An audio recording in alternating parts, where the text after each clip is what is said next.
Hola, ¿qué tal? Bienvenidos a esta transmisión en vivo para Conectimed.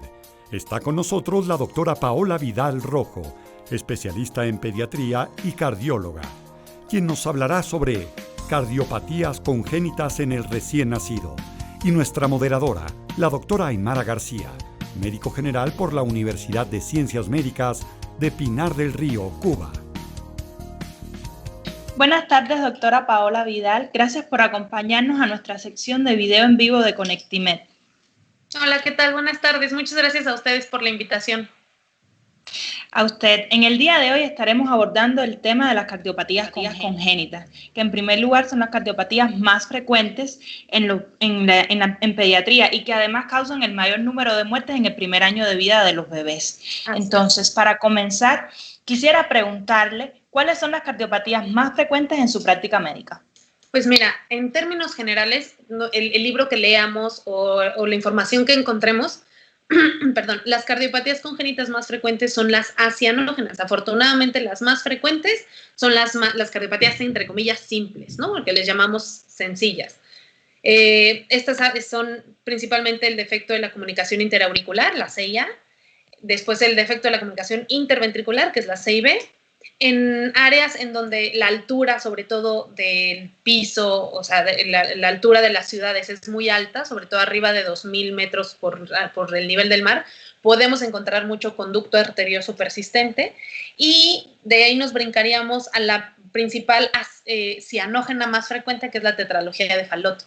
Ahora, esa siempre será mucho más frecuente que las otras tres, ¿no? De hecho, la principal es la CIA y luego la CIB. Depende mucho también de la población que estemos explorando. Hay veces en la población, por ejemplo, con síndrome de Down, que es mucho más frecuente encontrar una CIB o un canal AB que cualquiera de las otras, pero finalmente siempre, en términos generales, cuando nosotros vemos a un niño y le escuchamos un soplo, lo primero que hay que sospechar es CIA, CIB o conducto. Muchas gracias, doctora. Un tema que a veces nos es un poco difícil durante la carrera es la clasificación de las cardiopatías cardiovasculares congénitas. ¿Nos pudiera dar usted algún tip o cuál es la clasificación más práctica? ¿Cómo aprenderlo de una mejor manera? Pues mira, hay varias clasificaciones. La clasificación que más utilizamos es si es cianógena o es acianógena, es decir, si yo sospecho de una cardiopatía con un niño con cianosis o un niño sin cianosis. Esa es la principal. De ahí desglosaríamos a cómo está el flujo pulmonar. O sea, el paso siguiente sería decir, ¿el flujo pulmonar es alto o el flujo pulmonar es bajo? Eso lo vemos si escuchamos congestión en los pulmones o incluso viéndolo en una placa, si vemos la placa en la zona pulmonar congestiva, llena de flujo.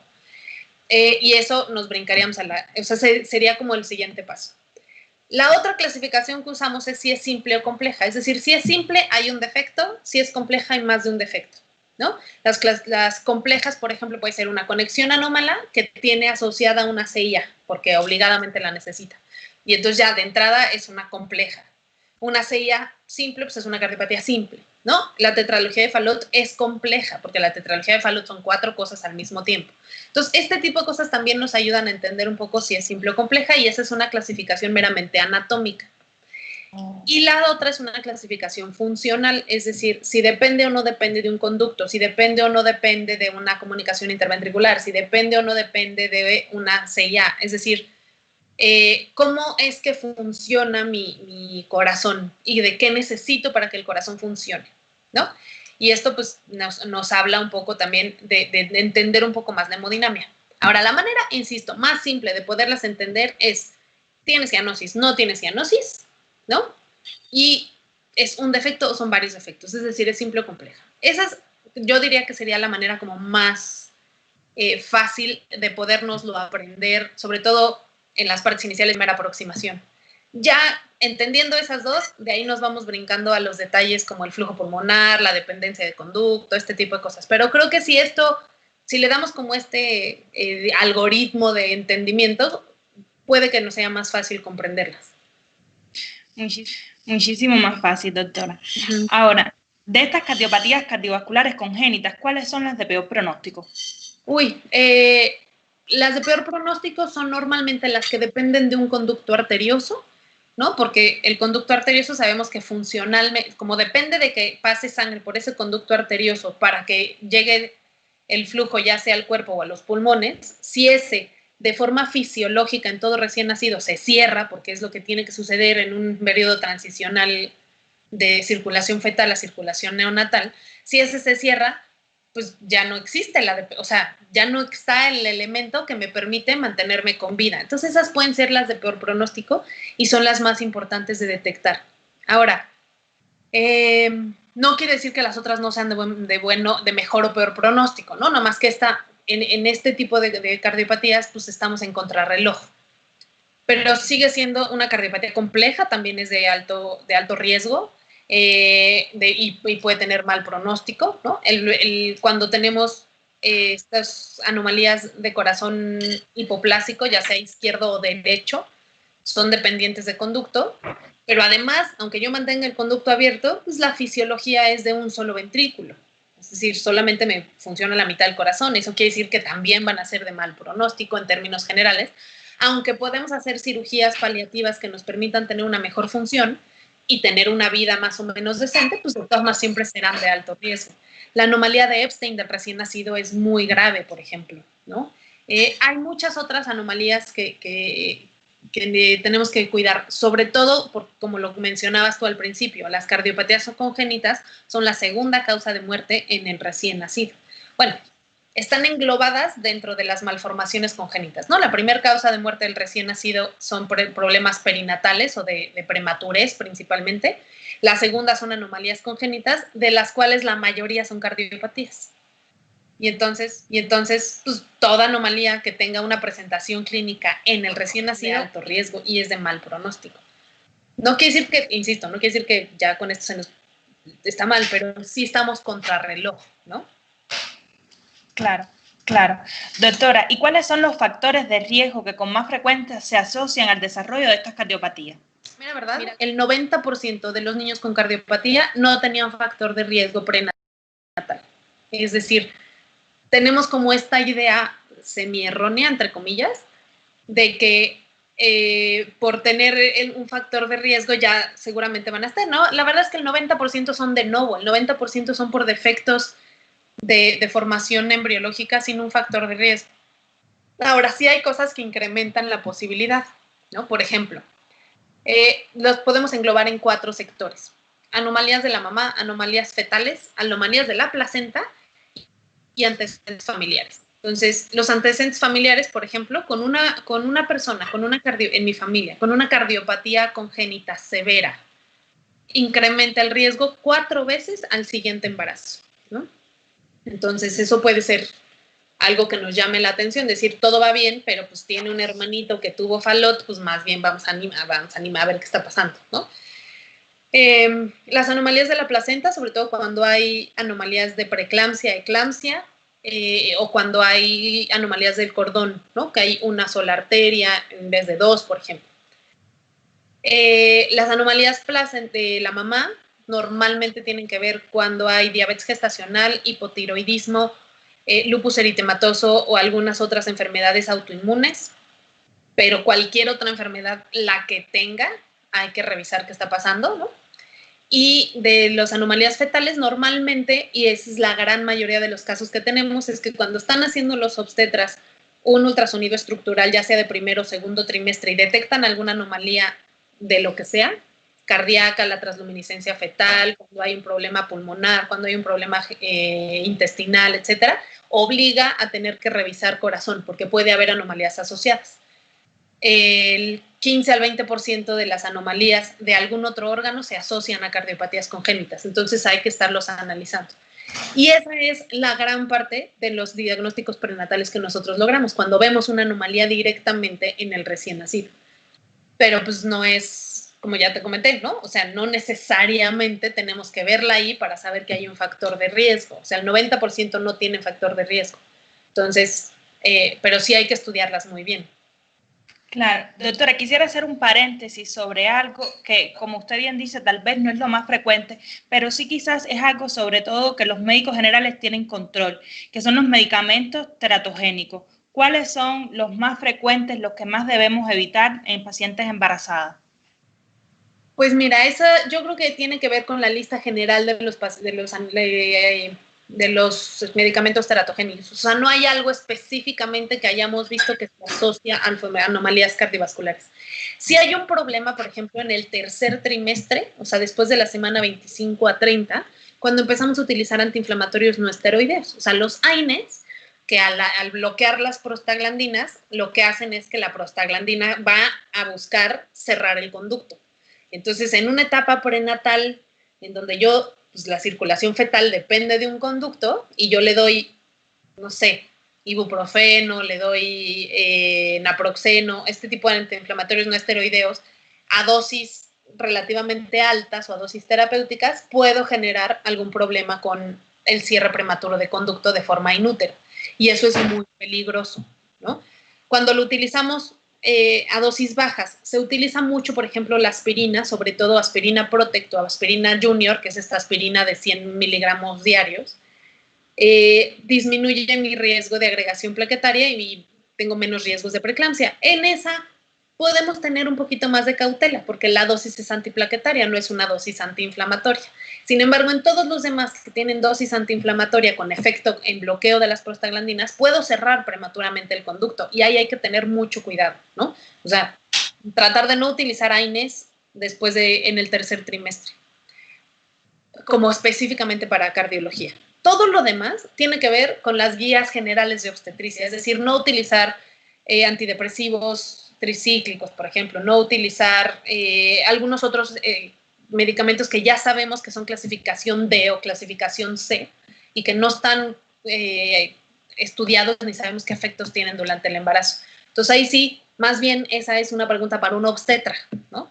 Para mí en específico, o sea, sí te puedo hablar de los AINES en el tercer trimestre, pero de otra manera yo creo que hay que tener mucho cuidado y siempre revisar si hay o no hay estudios en embarazadas, en lactancia, y revisar si son del grupo A o del grupo B, que son medicamentos relativamente inocuos y los podemos utilizar, o del tipo C o D, ¿no? Que el C es que no sabemos si funcionan o no, si tienen efecto o no, y el D es que ya sabemos que son teratogénicos y no se usan, ¿no? Entonces, más bien estar revisando qué grupo de categorías hay y pues vaya, los medicamentos lo traen en la cajita. Entonces, vale. Ajá. Muchas gracias, doctora. Ahora, teniendo en cuenta, digamos, ya este bebé que nació y está en nuestra comunidad, ¿qué signos o síntomas nos pueden dar como signos de alerta de que este bebé tiene una cardiopatía congénita? Ok. El principal es la cianosis, ¿no? Si yo veo que la cianosis es persistente, no se quita, y muchas de las tendencias que hacemos normalmente como pediatras o como médicos generales es, pues está cianótico, ponle oxígeno, ponle oxígeno, ponle oxígeno. La prueba de oxígeno es importante, es decir, si yo le pongo oxígeno y no mejora la saturación, hay una cardiopatía. Es en ese instante yo tengo que retirar ese oxígeno porque quiere decir que mi niño tiene una cardiopatía cianógena y que no sé si es dependiente o no es dependiente de conducto. El oxígeno puede hacer que cierre mi conducto, por lo tanto no lo uso. Es decir, el oxígeno en un niño cianótico lo vamos a usar como una prueba. Si en el recién nacido, a la hora de yo poner oxígeno, la saturación mejora, está arriba de 90 y el bebé está bien, entonces el problema no es cardiovascular, muy probablemente sea pulmonar y ya nos quitamos ese problema. Pero si yo veo que le pongo oxígeno y no mejora, en ese instante yo ya estoy sospechando una cardiopatía cianógena, ¿no? Ahora, ¿qué pasa? Esa es como muy obvia, pero ¿qué pasa en los casos de las acianógenas? Que a veces ni cuenta nos damos porque este signo tan obvio no está. Entonces, uno es si escucho un soplo. No existe un soplo normal. Esas son cosas que son como un mito en general en la población, ¿no? Es un soplo normal, luego se le quita. Entonces pasan mucho tiempo los niños con soplos y soplos y soplos que muchos de ellos pueden ser fisiológicos, pero la verdad es que ese soplo fisiológico tiene una razón de base. Es decir, hay una hiperdinamia, hay un falso tendón del ventrículo izquierdo, a lo mejor hay un músculo papilar accesorio, es decir, puede haber algo que esté generando turbulencia de la sangre que puede ser patológico o no. Entonces, soplo que escucho, soplo que tiene que ver un cardiólogo pediatra forzosamente. 2, si mi taquicardia es persistente, por más que yo le quito todos los factores de taquicardia, es decir, le quito el hambre, le quito el dolor, le quito la fiebre, le quito el estrés, le quito la hipoxia, le quito todos los factores que pueden ser inotrópicos positivos y sigue taquicárdico, a lo mejor estamos hablando de una cardiopatía que está compensando y habría que revisarla, ¿no? Cuando hay una diaforesis profusa sin explicación, Esa también puede ser otro dato. Y principalmente datos de falla cardíaca, ¿no? Que son más fáciles de identificar y que creo que eso ya tiene que ver más con entender terapia intensiva. Tengo congestión pulmonar, tengo palidez, la taquicardia, puedo tener ingurgitación yugular, puedo tener datos de edema, puedo tener datos de bajo gasto, oliguria, este tipo de cositas en donde ya estamos hablando de que son síntomas más avanzados de la enfermedad. Como de congestión. Como de congestión, así es. Ok. Doctora, ¿cuáles son los métodos diagnósticos que más se emplean en la práctica médica habitual para diagnosticar todas estas malformaciones? El eco. El eco es el gold estándar, es decir, nosotros podemos tener una aproximación muy buena y que también nos da información adicional con un electrocardiograma y una radiografía. De hecho, siempre serán los avances iniciales. El electrocardiograma nos va a permitir darnos una idea indirecta de cómo está la función eléctrica del corazón, si hay crecimiento de cavidades o no, si hay arritmias o no, si hay una compensación o no, es decir, nos da una información adicional. La radiografía nos permite ver el tamaño cardíaco en relación al tórax y sacar un índice cardiotorácico para determinar si hay o no hay cardiomegalia, y nos va a permitir ver el flujo pulmonar, porque el eco, ese sí, no ve flujo pulmonar, ¿no? Entonces, siempre nos van a dar información adicional que nos pueden ayudar a sospechar si hay o no hay alguna cardiopatía o alguna descompensación cardíaca. Pero el eco es y será siempre el gold estándar. O sea, todavía no encontramos otra cosa que nos ayude a saber que el eco es el que nos va a dar el diagnóstico preciso y nos va a ayudar también a hacer una valoración funcional del corazón. Y esto todo permite que nosotros podamos hacer un diagnóstico más completo, digamos. Y ya en casos específicos, pues iremos que sea la tomografía, la resonancia, la prueba de esfuerzo, ¿no? O sea, pero estos ya son adicionales. De entrada todos, un electro, una placa y un eco. Doctora, ¿y en la atención prenatal se pueden hacer algunos diagnósticos? De hecho, en atención prenatal, desafortunadamente todavía a nivel nacional y a nivel de normas generales, en prácticamente ningún lugar de Latinoamérica está especificado que tengamos que hacer ecocardiogramas fetales o que tengamos que hacer ultrasonidos estructurales a todas las embarazadas. Pero cada vez es mayor la práctica. Entonces, hay el estudio inicial que se hace en el embarazo a la semana 11, de los primeros marcadores para síndrome de Down. Ahí empezamos a tener las primeras sospechas y empezamos a analizar algunas cosas. A partir de la semana 18 está indicado poder hacer el ecocardiograma fetal. Normalmente el ecocardiograma fetal llega a nuestras manos como cardiólogos fetales una vez que el ultrasonografista obstetra, o sea, el materno fetal, que es otra alta especialidad de la ginecología, el materno fetal nos detecta algo anormal en el corazón y dice, no, algo aquí ya, yo ya no completo. ¿Qué hace el materno fetal? El materno fetal hace 2 cortes principales y con eso pues identifica si hay problemas o no. El ecocardiograma fetal sube hasta entre 4 y 9 cortes dependiendo de lo que estemos buscando. Entonces eso nos permite incrementar la sensibilidad del estudio. Los ultrasonidos de materno fetal tienen una sensibilidad aproximada del 45% de las patologías, que es muy bueno, es decir, va a detectar cardiopatías en 1 de cada 2 chamacos. Pero lo que hace el eco fetal, ¿no?, es incrementar esa sensibilidad hasta el 90%. Y entonces, básicamente, podemos tener una mejor aproximación.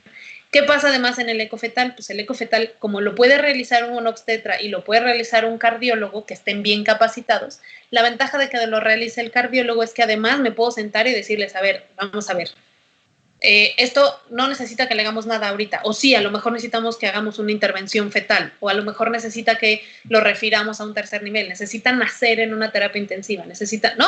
Y entonces podamos hacer una planeación mucho más adecuada sobre la cardiopatía específica de ese niño, que el obstetra dará el diagnóstico y hasta ahí se queda, ¿no? Y en cambio ya el cardiólogo lo que puede hacer es, a ver, vamos a suponer, tiene un ventrículo izquierdo hipoplásico, necesito que inmediatamente en cuanto nazca entre a quirófano. Entonces no puede nacer en un hospital que no tenga un servicio de cardiología neonatal, ¿me explico?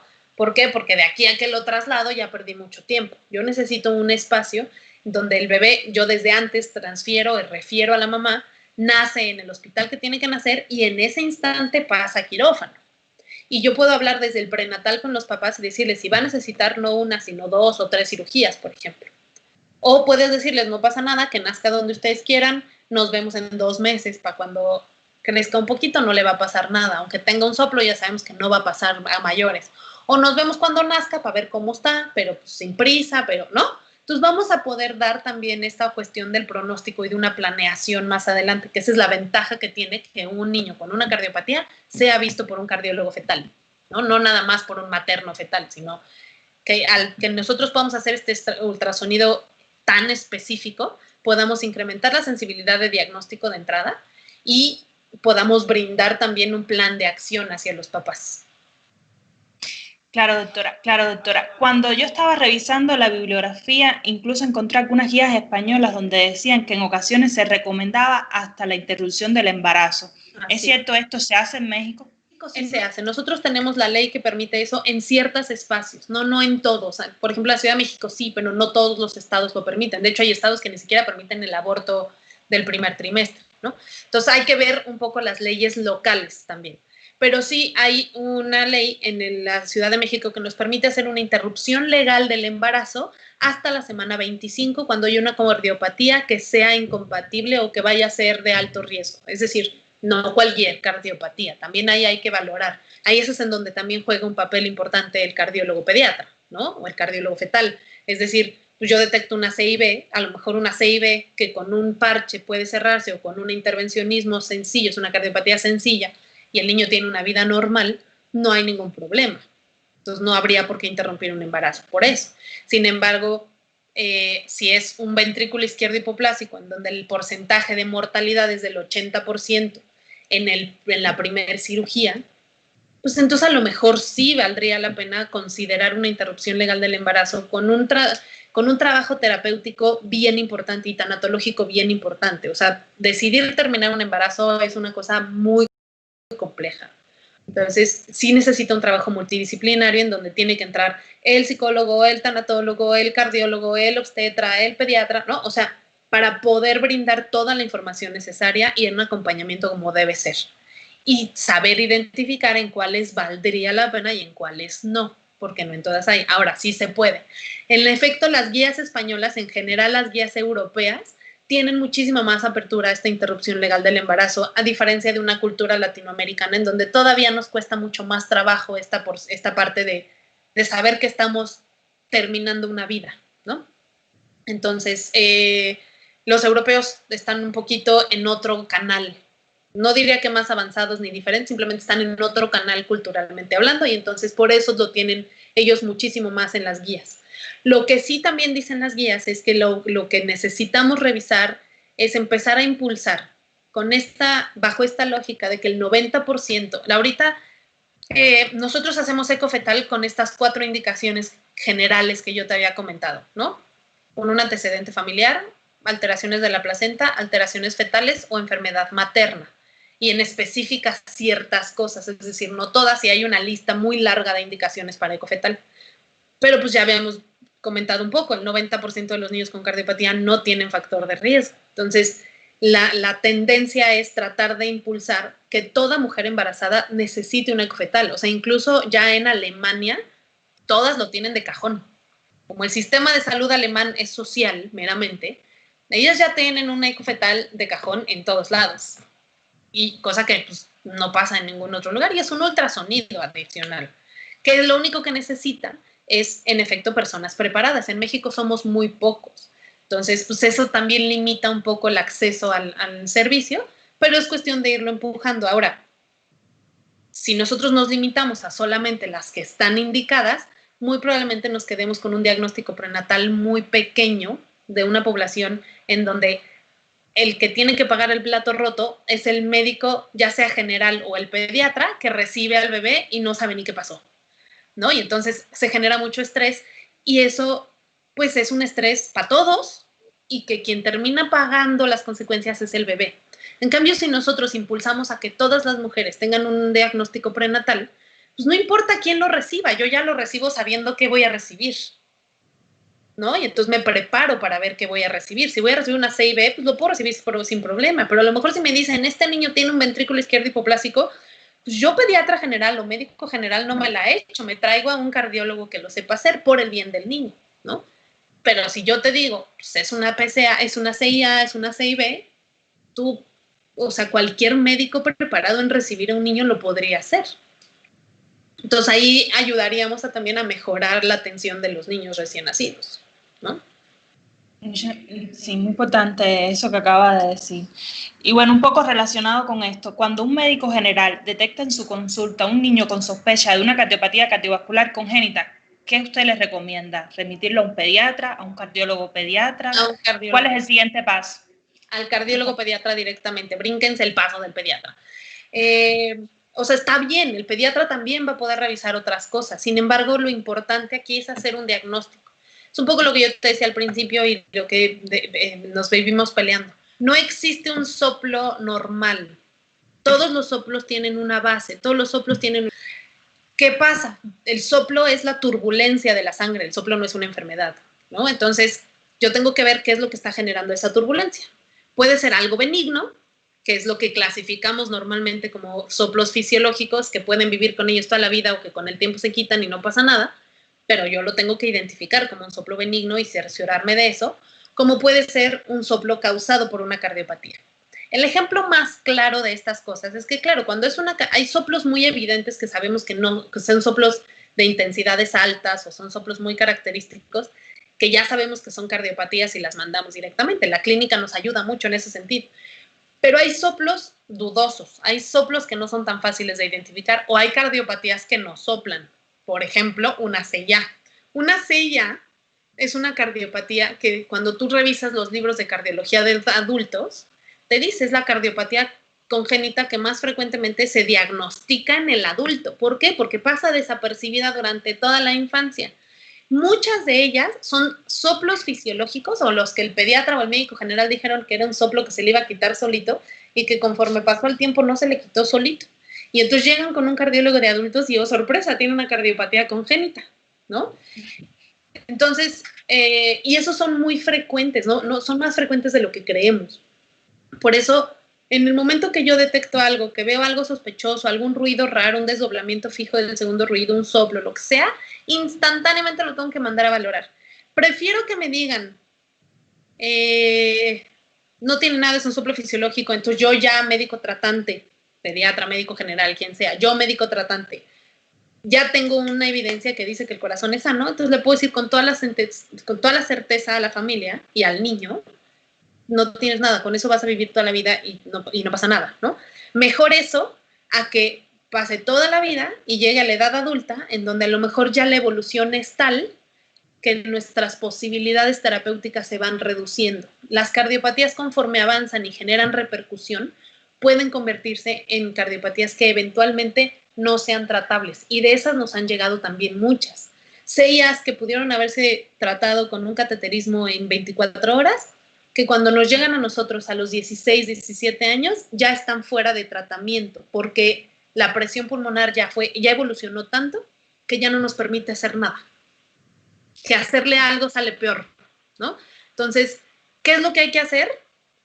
Saber que hay que tranquilizar a la familia, que lo que se le va a decir es, se va a ir a una valoración, esperando que sea un soplo fisiológico, porque la mayoría van a ser soplos fisiológicos, también eso es cierto, benignos, y que entonces nos quedemos todos con calma, ¿no? Pero que más vale eso a que en unos años nos dé una sorpresa.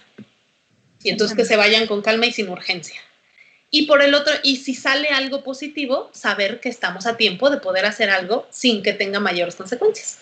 Y entonces eso también, siempre tenemos que pensar que nuestra familia tiene emociones y que cuando llegan con nosotros siempre tienen, nos están entregando su vulnerabilidad absoluta y su ignorancia completa y dependen de nosotros.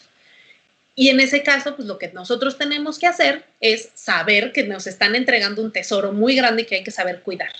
Entonces hay que hablarles con cariño, hay que entender cuál es su preocupación y su angustia, hay que tranquilizarlos dándoles la información como debe ser, pero a sabiendas de que lo que estamos haciendo es o para prevenir consecuencias en el futuro o para que nos quedemos tranquilos y disminuir las posibilidades de que algo malo pase. O sea, mientras mejor cuidados estemos, mejor pronóstico tenemos, ¿no?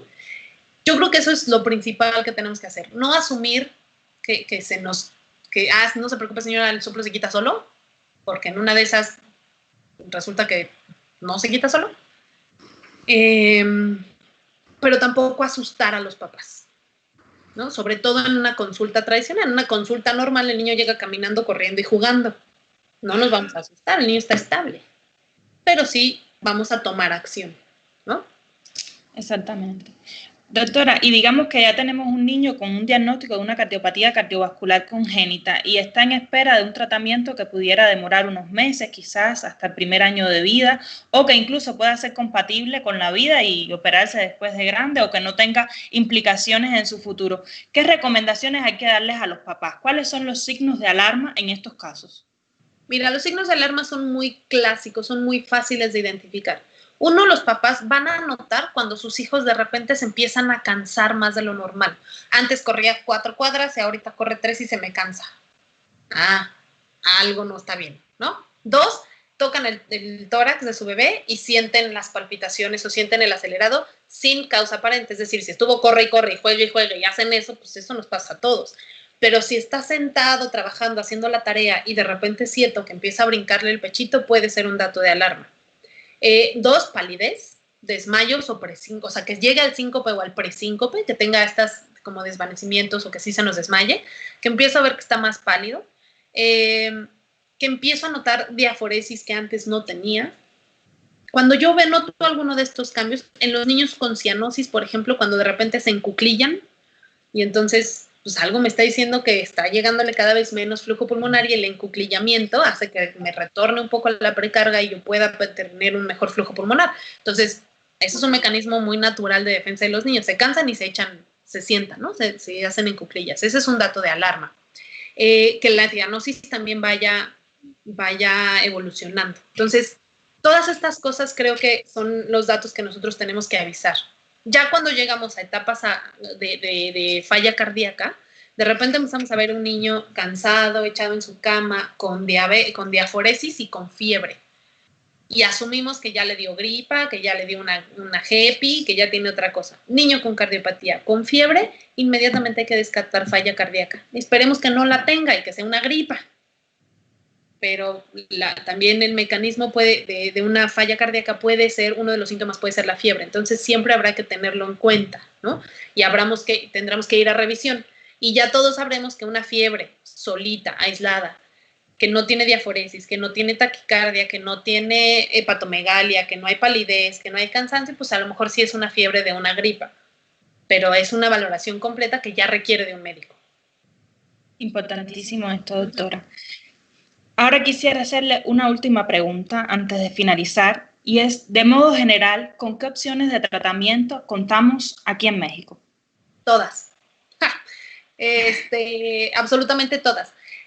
Lamentablemente sí son muy pequeñas nuestras opciones, están muy ubicadas, muy localizadas, hay que andar persiguiendo a la gente, algunas ni siquiera están en el sector público y solo en el privado, pero afortunadamente tenemos todas las opciones, es decir, tenemos desde el tratamiento farmacológico, que no es curativo, pero que sí nos permite modificar algo de la hemodinamia y darnos tiempo para llegar a una cirugía. Estos clásicos que hemos visto, el manejo anticongestivo de furosemida, espironolactona y captopril, por ejemplo. Tenemos digoxina para seguirla usando, que ya casi no se usa en ningún país, pero a nosotros nos sigue funcionando mucho, sobre todo porque nos permite mantener una función cardíaca en lo que llegamos al tratamiento, ¿no? Muchas de las guías ya dicen que la digoxina no se debe usar, porque usar la digoxina genera toxicidades y demás. Pero son países en donde la programación quirúrgica no tarda tanto tiempo como en los de nosotros. Entonces, pues todavía seguimos utilizándola como puente para llegar a una cirugía, ¿no? Tenemos cirugías principalmente en la Ciudad de México, pero en varios otros lugares del país. Ya cada vez hay más cirujanos cardiovasculares congénitos formados que están en diferentes lugares de la República. Tenemos hospitales de alta especialidad en donde podemos referir pacientes. O sea, sí tenemos cirugías de alta especialidad que pueden ser cirugías de mínima invasión, cirugías con bomba de circulación extracorpórea o cirugías híbridas, incluso donde es la cirugía con un procedimiento de cateterismo de intervencionismo. Tenemos tenemos procedimientos de intervencionismo cardiovascular, que son cateterismos de mínima invasión para tratar algunos padecimientos que tengan la indicación de hacerlo. También cada vez hay más cardiólogos intervencionistas capacitados para poderlo hacer en diferentes lugares del país. sigue siendo muy centralizada, estas dos cosas siguen siendo muy localizadas y muy centralizadas a la zona centro, pues a la Ciudad de México, pero cada vez nos vamos expandiendo un poco más. Por ahí hay un proyecto de regionalización de las cardiopatías congénitas que va un poco lento, pero que ahí la llevamos. Y tenemos un centro, bueno, 2 o 3 centros principales, pero el principal está en Querétaro, un centro de atención fetal, es decir, donde hay intervencionismo cardiovascular fetal. Afortunadamente, es un centro que tiene ya varios años de experiencia, es muy nuevo, sigue siendo el único. De repente tenemos uno que otro caso que se soluciona en otros institutos nacionales de salud, como el Instituto Nacional de Pediatría o el Hospital Infantil de México, entonces de repente hay como ahí algunos aislados, pero finalmente ahí va, o sea, ya hay un avance también en términos de intervención fetal que antes no teníamos, ¿no? Son muy pocos también los cardiólogos fetales capacitados, es decir, sabemos hacer diagnóstico, prácticamente cualquier ecocardiografista pediatra puede hacer el diagnóstico, pero el tratamiento fetal ya requiere de otra preparación y ya vemos pocos, sí hay, pero somos pocos. Entonces, pues sí, digamos que la oferta es muy poca para la demanda de pacientes que tenemos. Entonces, la intención es pues, que nosotros sigamos impulsando, uno, la referencia y contrarreferencia para también poder capacitar a más personas y que esto vaya creciendo para que nosotros podamos tener mejores detecciones y tratamientos prenatales para que nuestros resultados postnatales sean mejores. Pero afortunadamente tenemos todo, ¿no? Muchísimas gracias, doctora. Qué bueno que haya compartido con nosotros estos conocimientos que sin lugar a duda serán de ayuda para todos los médicos, empezando por los médicos generales, que tal vez son los que mayor cantidad de población atienden y que al final puedan mejorar muchísimo la vida de los pacientes y por supuesto de sus familiares. Y ¿sabes qué otra cosa agregaría ahorita porque me vino a la mente y que no lo dije? Tenemos trasplante cardíaco. El trasplante cardíaco es una cosa muy compleja, porque para empezar necesitamos que un bebé muera para que se lo done a otro bebé. Entonces, pues sí, va a haber muy pocos corazones y nuestra cultura del trasplante es muy baja. Sin embargo, existe y tenemos a gente capacitada para hacerlo. Entonces, también nosotros como médicos generales o como pediatras generales tendríamos que saber que aunque notemos cosas, podemos impulsar y podemos ir platicando con nuestras familias de que existe la posibilidad de trasplante para ir incrementando esta cultura. Evidentemente el trasplante no es tampoco la panacea, o sea, quitamos una enfermedad por meter otra, porque un órgano trasplantado requiere de mucho cuidado, inmunosupresión, etcétera, etcétera. Pero bueno, es otra de las opciones de tratamiento que podemos tener, que también es importante saber para que, como muchas veces nos ha tocado ver a muchos pacientes que son como desahuciados, es decir, que algún médico general, algún pediatra general le dijo, no, pues no hay nada que hacer, su corazón ya pifó, señora, mejor disfrute su vida y ya, ¿no? Cuando puede haber otras opciones. Entonces, no es una opción viable para todos, insisto, tener un corazón donado es muy complicado, porque pues, es desear la muerte de un niño para que viva otro, ¿no? Entonces, no es una cosa fácil de obtener, pero debemos de saber que ahí está esa posibilidad. Entonces, yo creo que, o sea, un poco para concluir, ¿no? Y para general, hablar todo normal, o sea, más completo, tenemos que impulsar más el diagnóstico prenatal, tenemos que impulsar más la referencia y contrarreferencia, o sea, no asumir que porque es un soplo de los que se quita normalmente se le va a quitar a su niño también, o sea, a lo mejor él es uno de los poquitos niños que se nos escapa, entonces más vale pedir ayuda y estar bien cerciorados de que mi niño está completamente sano para que yo pueda seguir dándole un tratamiento de niño sano. Tenemos que impulsar mucho el saber que existen, que siempre va a haber una opción, ¿no? Que no nos quedemos, que agotemos todas las posibilidades hasta que ya por fin lleguemos a donde la pared ya no nos deje pasar, pero que siempre vamos a poder encontrar algunas otras opciones y que afortunadamente tenemos absolutamente todas las opciones de tratamiento en México. Que lo que tenemos que hacer también es luchar porque sean accesibles a toda la población, porque al día de hoy no lo son, aunque las tengamos, no son accesibles y no son suficientes para todos, pero hay que impulsarlo, ¿no? Muchísimas gracias, doctora. Gracias por acompañarnos. Muchas gracias a ustedes por la invitación. Y esperemos volver a tenerla muy pronto. Sí, claro que sí, lo que necesiten, aquí estoy. ¿no? Muy a la orden. Vale. Todo porque mientras más información llegue a todos nuestros médicos, mejor le va a nuestros niños, y creo que eso es lo más importante.